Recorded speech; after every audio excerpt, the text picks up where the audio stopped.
Hello বন্ধুরা, কি করছো? মেয়ে তো আসছে আজকে রাতে।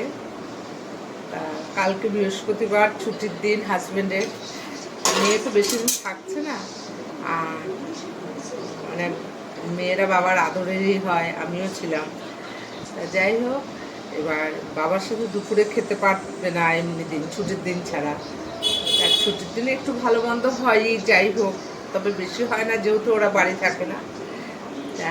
যেহেতু আজকে আসছে, কালকেই ওর বাবার ছুটি।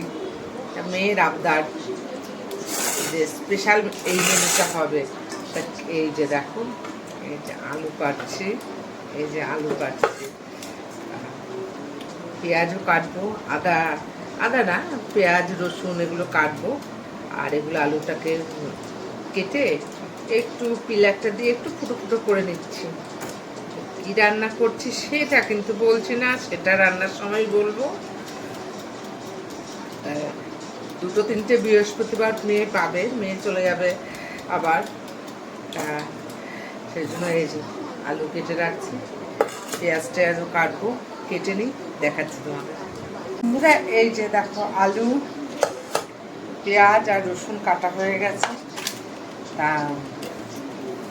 সব মানে কি রান্না করবো সেটা বলছি না, কিন্তু তোমরা নিশ্চয়ই সবাই গেস করতে পেরেছো কি রান্না মানে করবো কালকে। দোকানে একটু বেরিয়েছিলাম, কেওড়া জল, গোলাপ জল, মিঠা তোর সমস্ত কিছু এনেছি। তা সব কিছুই বলে দিলাম, কিন্তু কী রান্না হচ্ছে সেটা বলছি না।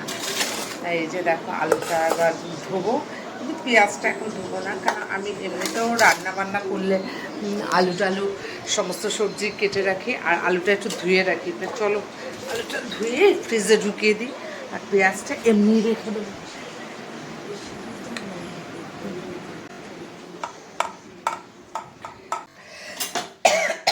কেউ নাম নিচ্ছে মনে হচ্ছে,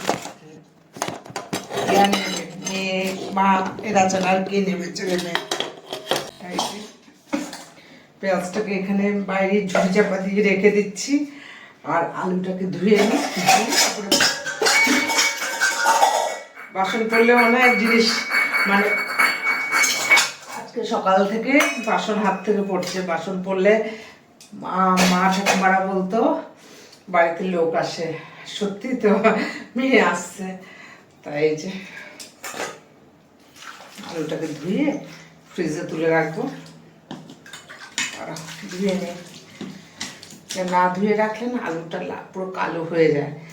কাজের সুবিধার জন্য আগের দিন কেটে ধুয়ে রাখি।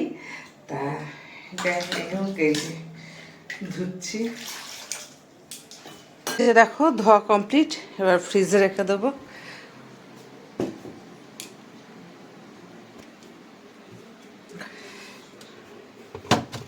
একটু চাপা ঢাকা দিয়ে দিই।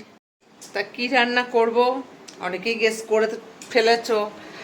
তা আমি কিন্তু মুখে কিছু বলছি না যে কি রান্না হবে কালকে স্পেশাল মেনু।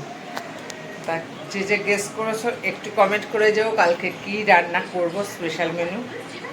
তা চলো টাটা।